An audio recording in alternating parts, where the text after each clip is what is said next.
नमस्कार दोस्तों, हमारी आज की इस कहानी का नाम है एहसास। बहू, गर्म चाय मिलेगा क्या? जल्दी दे देते तो घूमने निकल जाता। सोते हुए रंजना के कान में अपने ससुर जी की आवाज़ पिघले शीशे की तरफ पड़ी। वो बिस्तर में लेटी हुई कुनमुनाई और अपने पति आशीष के पास सरक आई। ये पिताजी को भी नींद नहीं आती। सुबह पैर पटकते हुए चाय की तलब लग जाती है, सोने भी नहीं देते। वो अपने पति से कहती है। वो बोली, बना दो ना यार, एक कप चाय ही तो है, मांगते हैं। वो आशीष अपने पत्नी से बोलता है और करवट लेकर वो सो गया अपने पत्नी से कहकर। बुनबुनाती हुई रंजना उठी और गैस पे चाय चढ़ा दी अपने ससुर के लिए, क्योंकि उसका मन नहीं था चाय बनाने का। चाय पीकर बाबूजी घूमने चले गए थे, लेकिन आज उन्हें अपनी पत्नी श्यामा की बहुत याद आ रही थी, जो उन्हें बेड पे ही टीवी कभी बिना बिस्किट या फिर रस के नहीं देती थी। खाली पिएंगे तो तुम्हें अफारा हो जाएगा, और वो मुस्कुरा कर देते, लेकिन अब खाली चाय मिल जाता है। चाहे यही काफ़ी था, क्योंकि उसकी बहू नहीं देना चाहती थी उनके लिए। वो बोझ बनते जा रहे थे अपने बेटे बहू पे। ऐसा उन्हें खुद महसूस हो रहा था कि वो अपने बेटे बहू पे बोझ हो रहे हैं। उनकी परिस्थितियाँ इस घर में अवांछनीय बनती जा रही है। लौटते हुए वो ब्रेड ले आए थे। जब वहाँ से लौटे तो घूमकर न्यूज़पेपर भी उनके हाथ में था और कुछ फल भी ले आए थे। आते ही सब कुछ रंजना को पकड़ा दिया, यानी अपनी बहू को वो फल जो लाए थे उन्होंने अपने बहू को दे दिया रखने के लिए। जाइए, अब आप बेटी को स्कूल से बस में बैठाइए पिताजी, रंजना ने उनसे कहा तो उन्होंने बिट्टू का हाथ थामा और बाहर की ओर चल दिए। उनकी बहू पोते को बस में बिठाने के लिए कहा। आशीष जल्दी जल्दी तैयार हो रहा था। जैसे ही रंजना ने उसे चाय पकड़ाई, वो बोला, पिताजी के होने से कितना आराम रहता है। वो अपने पत्नी से बोलते हैं, छोटे मोटे काम करते ही रहते हैं। आशीष अपनी पत्नी से बोलता है, खाक काम करते हैं। बुरा सा मुंह बनाकर रंजना अपने पति से बोली, ये बच्चे को बस में बिठा दिया, कुछ तनिक सा फल ला दिया तो बड़ा एहसान किया। कितने ही बूढ़े हो गए हैं, खाना चारों वक्त थाली भरकर ही चाहिए। रंजना अपने पति से कहती है, कैसे बोल रही हो रजू, बेचारे हम पे बोझ नहीं है, उनकी पेंशन आ रही है। आशीष अपनी पत्नी से बोलता है और धीमी आवाज में अपनी पत्नी से बोला, खुद हाथ से बनाकर देना पड़ो तब पता चलो, तुम्हें बस जुबान हिला देते हो तुम तो काम क्या होता है कुछ पता भी है? जब तुम्हारी जैसी कमेरी घरवाली हो तो मुझे क्या जरूरत है? वो हंसता हुआ बोलता है। नाश्ता कर तेजी से वो ऑफिस के लिए निकल गया। तभी यानी उसके पिताजी आ गए थे। ला बहू, अब मेरे लिए भी नाश्ता ले आ। वो अपनी बहू से कहते हैं, भूख लगाई है बड़ी तेज से।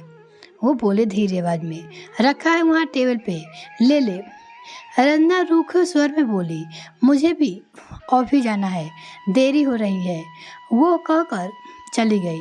वो टेबल पर पहले से ही अपने ससुर के लिए खाना रख दी थी। जाते हुए यानी अपने पिताजी यानी कि ससुर जी को बोले, बहू जरा देखना बाहर का दरवाज़ा बंद है। रंजना बड़बड़ाई, टोकेंगे जरूर जाते हुए, कितनी बार कहा है समझाना चाहे कि जाते हुए आवाज़ ना लगाया जाता, पर मजाल है कि जो इनके कानों पे जू रेंग किसी के। वो रंजना बड़बड़ाई अपने ससुर पे। वो दरवाज़ा देखने गई तो बाहर देखा हल्की बूंदाबांदी शुरू हो गई थी। उसने सूखने के लिए पहले कपड़े भी हटा दिए। मन ही मन शुक्र अदा किया कि बाबूजी की ना होती तो आती इधर तो भीगी जाती, क्योंकि बाबूजी टोक देते। जाते सारे कपड़े काम और घर की जिम्मेदारियां से वो चिड़चिड़ी हो गई थी। रंजना काम करते करते वैसे दिल की इतनी बुरी नहीं थी। पिताजी का हर वक्त खाना मांगना, चाय दूध की डिमांड करना उसे खल जाता था, और वो अनाप शनाप अपने ससुर यानी पिताजी से बोल जाती थी। उस दिन घर में बच्चे के जन्मदिन की पार्टी थी। बाहर से cake, pizza, cold drink sweets आ गए थे जन्मदिन के लिए और सबने वही खाया।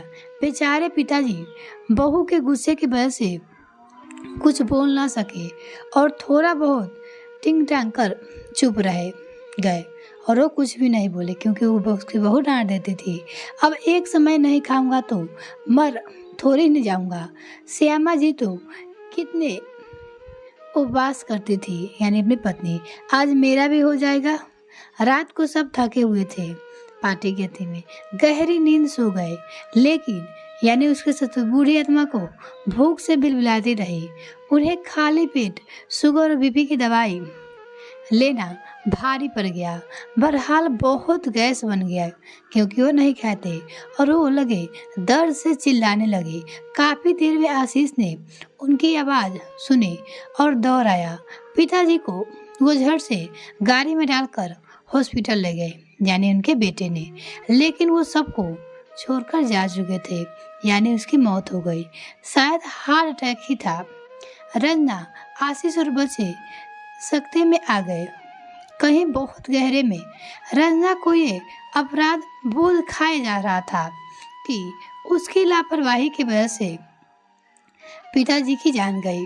अब उसे गलानी महसूस हो रही कि उसी की गलती की वजह से पिताजी की जान गई। थोड़े दिन में सब कुछ सामान्य हो गए। आशीष दफ्तर यानी ऑफिस जाने लगा, बच्चे स्कूल, लेकिन रंजना आजकल इतनी व्यस्त हो गई थी कि ऑफिस से भी अभी भी छुट्टी ले रखी थी, लेकिन जाना तो था ही। एक आध दिन में वो जाती थी ऑफिस। जब भी आशीष से कुछ काम करने को कहती वो बहाने बना देता कि बहुत थक गया हूँ, और वो नहीं करते। खुद कर लो, एक मेड और रख लो, पर मुझे तंग ना किया करो, आशीष कहते। अक्सर बिट्टू को स्कूल बस छूट जाती थी। कभी वो ऑफिस से लेट हो जाती तो कभी बॉस के ताने सुनने को मिलते क्योंकि हमेशा वो लेट से जाती थी। रंजना को भी दिन में तारे नजर आने लगे थे ससुर के जाने के बाद। जिन बाबूजी के काम को वो कम समझती रही थी, आज उसे उनकी वैल्यू समझ में आ रही थी। वो छोटे छोटे काम कितने ज़रूरी थे, वो हंसते मुस्कुराते उन्हें कर दिया करते थे, यानी उसके ससुर जी। बेचारे की एक कप चाय और खाना मुझे भारी लगता था। रंजना का मन ग्लानि से भर जाता। वह बात सोच सोच कर आज उसे समझ में आ रहा था कि बुजुर्गों क्या वट वृक्ष की कहा जाता है, उनके बिना पूरा घर सूना और उदास हो जाता है, और उनके आशीर्वाद से कितनी बलाएं खुद टल जाती है। जहाँ तक बात आशीष ने उसके पति की थी, वो पिताजी से बिल्कुल उल्टा था। उसे घर के कामों की बिल्कुल भी आदत न थी और नहीं करते थे।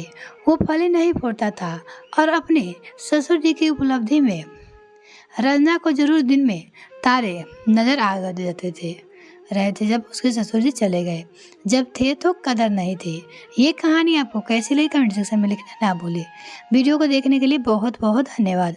अगर आपने अभी तक चैनल को सब्सक्राइब नहीं किया तो प्लीज़ सब्सक्राइब कीजिए।